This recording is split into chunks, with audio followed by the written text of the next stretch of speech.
श्रीराम. सर्व श्रोत्यांना प्रेमपूर्वक नमस्कार.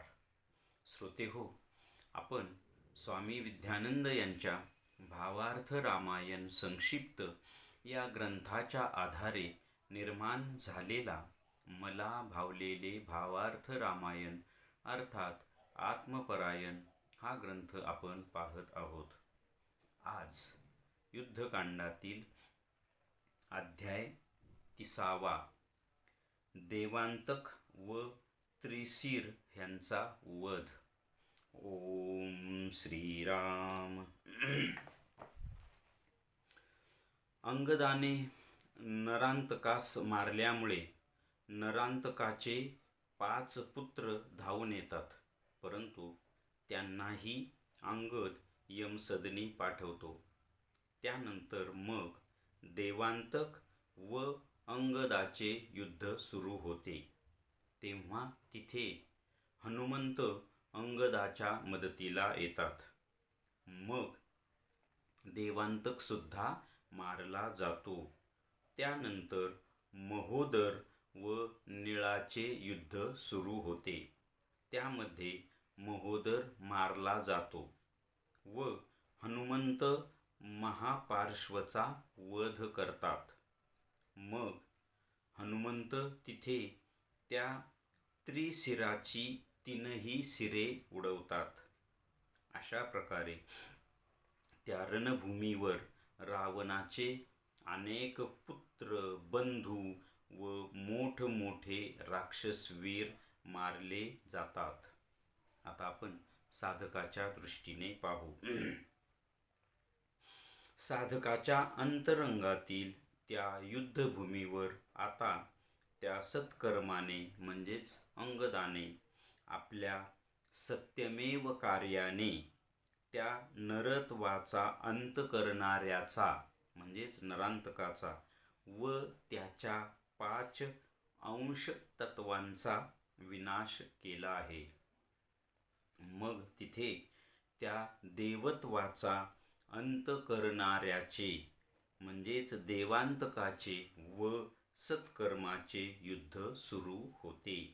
सत्कर्माच्या मदतीला आता तो बलवान असा प्राण म्हणजेच हनुमंत आलेला आहे.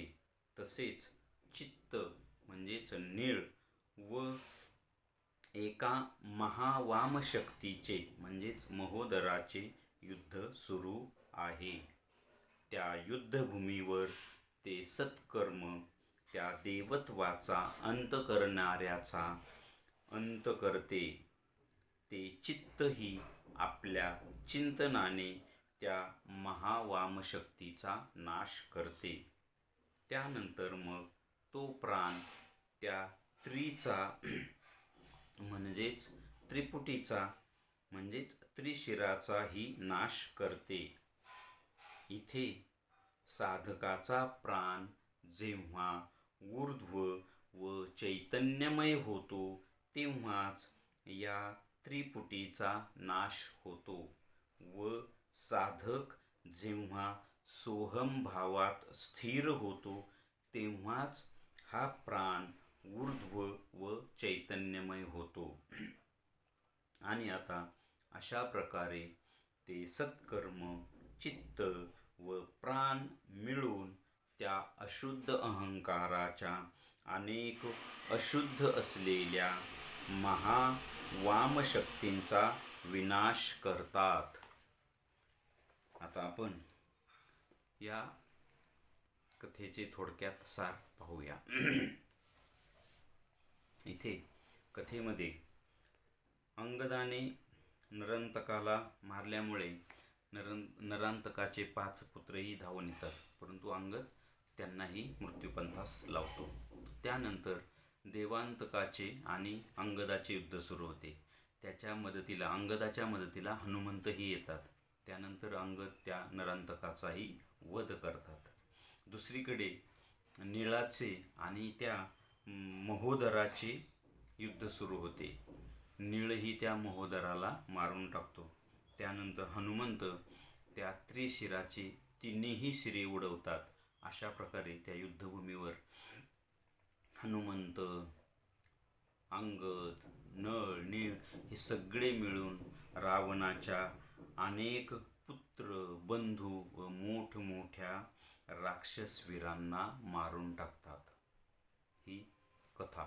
आता हेच साधकाच्या दृष्टीने कसं, तर साधकाच्या अंतरंगातील त्या युद्धभूमीवर सत्कर्म आपल्या सत्यमेव कार्याने, सत्कर्माचं आपण पाहिले, खूप पाठीमागं पाहिले, सत्कर्माचं कार्य सत्य असतं आणि त्या सत्याच्या कार्याने तो त्या नरांतकाचा, म्हणजे जे नर पुरुषार्थ करायचा आहे साधकाला, नराचा नारायण करायचा आहे असं होऊ न देणाऱ्या शक्तीचा विनाश ते सत्कर्म करतं. तसंच आपल्या अंतरंगातील ज्या दैवी शक्ती आहेत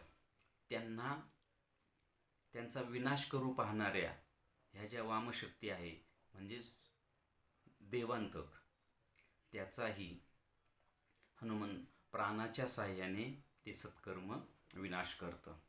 त्यानंतर अशुद्ध अहंकाराचे जे घटक आहे त्याचं आणि चित्ताचं, चित्त आपल्या चिंतनामध्ये इतकं सखोल शिरतं की त्याचा शोध घेतच त्या वामशक्तीचा विनाश होतो. तसंच हनुमंत त्या त्रीचा विनाश करतात. हनुमंत त्रिशिराचा विनाश करतात. साधकाच्या दृष्टीने साधकाचा चैतन्यमय ऊर्ध्वस्थित बलवान झालेला प्राण त्या त्रिपुटीचा विनाश करतो.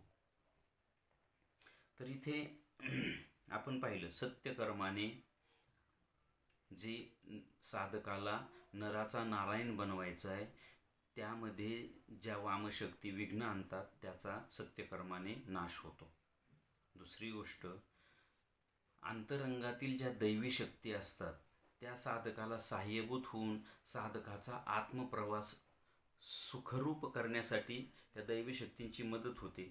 परंतु त्या दैवी शक्तींनाच घालवण्याचं किंवा त्यांचा नाश करण्याचं जी वामशक्ती प्रयत्न करते त्या वामशक्तीलाही ते सत्कर्म आपल्या सत्यकर्माने आणि चैतन्यमय प्राणाच्या मदतीने त्या वामशक्तीचा विनाश करते. तसंच चित्त इतकं चिंतनात शिरू शकतं. पहा, जर आपण हा अनुभव घेत असू ना, आपण जर चित्ताच्या स्तरावर पोहोचलो आणि आध्यात्मिक चिंतनात घडून गेलो ना, तेव्हा तुमच्यावर कुठल्याही वामशक्तीचा प्रभाव होत नाही किंवा कुठल्याही वामशक्तीने अहंकाराच्या जे हत्यार आहेत या वामशक्तीने जरी त्या चित्तावर हल्ला केला तरी त्याचा परिणाम होत नाही. उलट त्या वामशक्तींचाच विनाश होतो. कारण चित्त तेव्हा आत्म्याशी जोडलेलं असतं. आत्म्याशी त्या आध्यात्मिक चिंतनात एवढं घडून गेलेलं असतं की ते आत्म्याच्या स्तरावर जाऊन पोचतं. त्यामुळे तिथे वामशक्ती पोचूच शकत नाही. त्यांनी तसा प्रयत्न केला तर त्यांचा विनाश होतो. दुसरी गोष्ट सगळ्यात महत्त्वाची, त्रिपुटीचा नाश होणे. साधकाचा आध्यात्मिक प्रवासात आत्म्याच्या प्रांगणात प्रवेश करण्यासाठी किंवा आत्म्याच्या प्रांगणात प्रवेश केल्यावर त्रिपुटीचा नाश झाल्याशिवाय आत्मदर्शन होत नाही, आत्मसाक्षात्कार होत नाही. त्रिपुटी म्हणजेच आपण मागच्या भागात पाहिले, त्रिपुटी म्हणजे त्रयावस्था, 3 गुण, सत्व रज तम, 3 देह, स्थूल सूक्ष्म कारण, 3 अवस्था, जागृती, स्वप्न, सुषुप्ती. हे सगळं जे जे म्हणून त्रिमध्ये येतं याला त्रिपुटी म्हणतात. आणि ही त्रिपुटी संपल्याशिवाय किंवा या त्रिपुटीच्या पलीकडे गेल्याशिवाय आत्मदर्शनही होत नाही आणि आत्मसाक्षात्कार होत नाही. आणि त्या त्रिपुटीचा विनाश करण्याचं कार्य कोण करतं, तर साधकाचा प्राण. ते कसं करतं, साधकाचा प्राण हा सोहमभावात जेव्हा स्थिर होतो तेव्हा तो ऊर्ध्व झेप घेतो. म्हणजे भ्रूमध्यापर्यंत येऊन भ्रूमध्याच्याही पुढे जो जेव्हा झेप घेतो ना तेव्हा त्या त्रिपुटीचा नाश होतो. आणि साधकाच्या प्राणाला या ऊर्ध्वस्थित भागामध्ये स्थिर होण्यासाठी सोहम भावात स्थिर व्हावं लागतं. सोहम म्हणजेच श्वासावर, म्हणजेच साधकाचा प्राण मनाला सोबत घेऊन नाभीपासून ब्रह्मरंध्रापर्यंत जेव्हा झेप घेतो आणि त्यामुळे तो बलवान आणि चैतन्यमय होतो आणि तो श्वासावर तो हे कार्य करतो. श्वासावर सतत सोहम चालू असतं. सोहम श्वास नाभीपासून वर घेताना सो आणि सोडताना हम, ह्या सोहम भावात. आता सोहम भाव म्हणजे काय? सोहम म्हणजे काय? सोहम म्हणजे तो मी आहे. तो म्हणजे कोण? तो आत्मा, ईश्वर, परमात्मा, तो मी आहे हा भाव. आणि ह्या भावात साधकाचा प्राण मनासहित स्थिर केव्हा होतो? जेव्हा साधकाचा प्राण नाभीपासून ऊर्ध्व येऊन भ्रूमध्यात येतो आणि भ्रूमध्यातूनही ऊर्ध्व ब्रह्मरंध्रस्थित झेप घेतो आणि इथे तो स्थिर होतो, तेव्हा तो सोहम भावात स्थिर होतो. इथं म्हटलंय की साधकाचा प्राण जेव्हा ऊर्ध्व व चैतन्यमय होतो तेव्हाच या त्रिपुटीचा नाश होतो. आणि साधकाचा प्राण ऊर्ध्व आणि चैतन्यमय केव्हा होतो?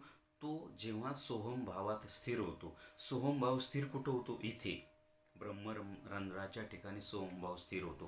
कारण तिथे जो आत्मा आहे, तो मी आहे, याला सोहम म्हणतात. सोहम म्हणजे तो मी आहे. आणि साधकाचं मन आणि प्राण, साधकाचं अस्तित्व, साधकाचा जीव, साधकाचे सगळे घटक जेव्हा म्हणतात की मी तो आहे, मी तो ईश्वर आहे, असा भाव निर्माण होतो. तो जेव्हा स्थिर होतो तेव्हा साधकाचा प्राण ऊर्ध्व आणि चैतन्यमय येतो. आणि असा ऊर्ध्व आणि चैतन्यमय झालेला प्राणच त्रिपुटीच्या पलीकडे जाऊ शकतो किंवा त्रिपुटीचा विनाश करू शकतो, त्रिपुटीचा लय करू शकतो. त्रिपुटी म्हणजे आपण पाहिलंच, 3 देहांच्या पलीकडे जाणे, 3 गुणांच्या पलीकडे जाणे, 3 अवस्थांच्या पलीकडे जाणे, म्हणजे जागृती, स्वप्ने आणि सुषुप्तीच्याही पलीकडे जावं लागतं. जागृतीमध्ये आपण सतत संसाराच्या मायेच्या, स्वप्नात तर आपण आपले नसतोच, म्हणजे तिथे पण आपण पलीकडे जात नाही. सुषुप्तीत तर आपण गाढ निद्रेत असतो. त्याच्या पलीकडे जेव्हा जातो तेव्हा जी अवस्था असते तिला तुरीय अवस्था म्हणतात. आणि त्या तुरीय अवस्थेमध्येच आपल्याला आत्मसाक्षात्कार होऊ शकतो. तसंच 3 गुण, तमात आपण काहीच करू शकत नाही, ईश्वराची प्राप्ती नाही. आळस, जडत्व व अज्ञान. रज, थोडीफार जाणीव झालेली असते, पण पद, प्रतिष्ठा, सत्ता, मला काही प्रपंचातलं खूप मिळवायचं, याच्यात आपण अडकतो. सत्वात जेव्हा शिरतो तेव्हा साधनेला खऱ्या अर्थाने सुरुवात होते, मात्र तिथेही आपल्याला ईश्वर प्राप्ती होत नाही. मग ह्या तिन्ही गुणांच्या पलीकडे जो शुद्ध सत्व गुण आहे त्यामध्ये जेव्हा मी शिरतो तेव्हाच मी आत्म्याच्या प्रांगणात किंवा मला आत्मसाक्षात्कार किंवा मला ईश्वर प्राप्ती होते. हे असंच सगळ्या ह्या ज्या 3 अवस्था आहेत, म्हणजे दृश्य, द्रष्टा, दर्शन वगैरे वगैरे, हे सगळं त्रिपुटी संपल्याशिवाय आत्मसाक्षात्कार किंवा आत्मदर्शन होत नाही. आणि हे करण्याचं कार्य फक्त प्राण करतो. प्राण म्हणजे प्राण मनाला घेऊन करतो. मनाच्या अधीन सगळी इंद्रिय असतात, मनाच्या अधीन सगळ्या गोष्टी असतात. आणि मन हे प्राणाशी एकरूप होतं आणि प्राण ऊर्ध्व झेप घेतो आणि तो जेव्हा भ्रूमध्येच्या पुढे जातो तेव्हा स्थिर होतो. तिथे तो चैतन्यमय आणि बलवान होतो आणि त्यानंतर त्रिपुटी संपते. म्हणून ज्ञानेश्वरांची ही ओवी आपण नेहमी लक्षात ठेवावी की बळीये इंद्रिये येती मना, मन एकवटे पवना, पवन सहजे गगना मिळोची लागे. आणि मग ज्ञानेश्वर महाराज पुढची ओवी सांगतात की ऐसे नेनो काय आपैसे, तया तेची कीजे अभ्यासे, समाधी घरपुसे मानसाचे. म्हणजे इथे गेल्यानंतर आपल्याला समाधी अवस्था प्राप्त होते आणि समाधी अवस्थेत ही त्रिपुटीचा विनाश होतो. म्हणजे त्रिपुटी संपल्यानंतर समाधी अवस्था प्राप्त होते. म्हणून ही त्रिपुटी संपावीच लागते आणि ते संपवण्याचं काम आपलं मन आणि प्राण करतात. हेच या अध्यायाचं सार आहे असं मला वाटतं. श्रीरामार्पणमस्तु. हरि ओम तत्सत. ब्रह्मार्पणमस्तु.